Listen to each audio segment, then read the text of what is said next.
I want to get your take. Was Jesus an actual ET that came here in our physical form? Absolutely. He is the creator of this local universe. He appeared on different planets as different orders during the incarnations. The incarnations apparently took 1 billion years to do all 7.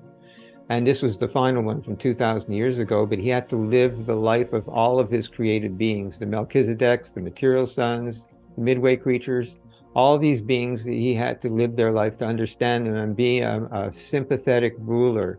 Jesus is our older brother. God is our God. Jesus is not our God. Jesus is our older brother, spiritual leader. He's our creator. He created us. He created our DNA. We are his children. But then we have children, and ultimately we are going out to be the Jesus for our children that we're raising. We're echoing him as our example. And ultimately, as we go out into the universe as perfected spirits, they paint a future where we ourselves will end up becoming creator sons in these new expanding universes going on in the first, second, and third, and fourth outer space levels. So there's future for all of us, which is a glorious future. Well, actually, I've just portrayed it as what they call finalators, where our future is in the outer space levels. It's exactly that. For us to be like Jesus, we're given a human example of what it is to lead the perfect human life in the darkest of backgrounds. He's portrayed that. So that's our example of what we have to offer these other universes, which are going to be another evolution of what Jesus was trying to do. We're going to represent that as a reflection of God the Father, yet in our own unique way, based on our own unique personalities.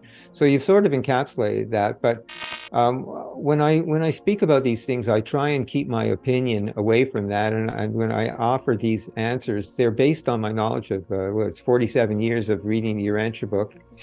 It's based on that type of information as opposed to an opinion. So when talking about things like reincarnation, the Urantia book does touch on it, but basically says that this is our first life. There is no reincarnation. The reason we feel that there's reincarnation is because that's the future life. And that's going to, when we die, we are eternally going to continue, but we just don't learn new lessons here. We learn them on another planet. That's all. But the fact is that there is that continuation of life and reincarnation. Our own same spirit, our own personality does continue on the mansion worlds, and they progress us.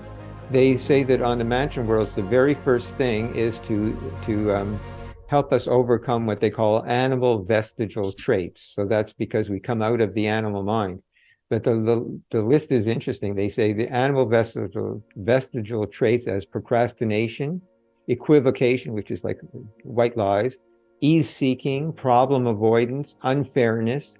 These are things that they have to school us out of, because this has been our experience in the first life on our planet. But as long as you pass that first test, which is finding God, it doesn't matter if it was only for a short amount of time, but if you didn't align yourself, your whole spirit with Lucifer, well, then you are going to go on to the mansion worlds. One way or another, the universe is a big university, and it's all about educating ourselves.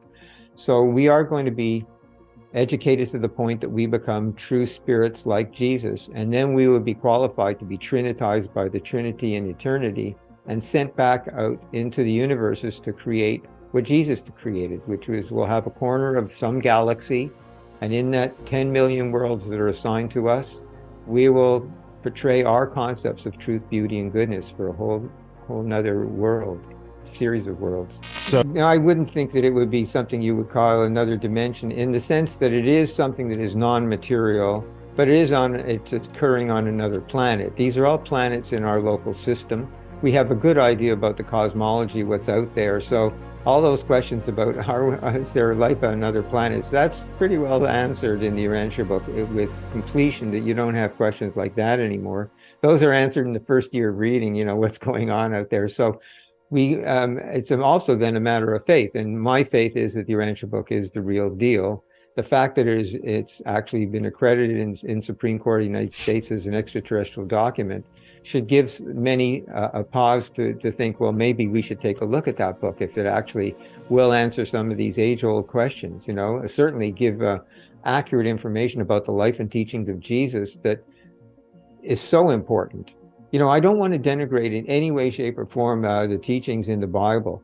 You know, when I look at someone like my favorite, which is Carrie Madej, and the way in which she interprets that as a doctor and as a person who is a healer and a person who is really tuned into the Spirit and into Jesus, the words that come out of her mouth, they might have been inspired by the Bible, but the way in which she's presented them, she's doing the same thing that Jesus did. Jesus looked at the Old Testament, he gleaned the positive, gleaned what was of value to the people around him, and he taught from that basis. And that's exactly what someone like Carrie is doing. Mike Adams is another reason why I like to listen to him. He presents God and Jesus and what we're doing on this planet in such a positive way that is going to take us right into the mansion worlds without a glitch, because that's the thought of the mansion worlds. Do you want to help support Beyond Forbidden and receive extra content that's not seen anywhere else? By becoming a patron, a few things you will receive are the full-length 90-minute or 120-minute podcast episode. Members will also receive a private link of the video podcast and will only be exclusive to Patreon members. In-person, face-to-face interviews with some of the most well-known, respected researchers. Behind-the-scenes footage of interviews not seen anywhere else. And that's just a few perks. So what do you have to lose? Cut out one brain-rotting, overly processed Happy Meal a month that doesn't do anything beneficial for your mind, body, and spirit, and become a Patreon for just $5.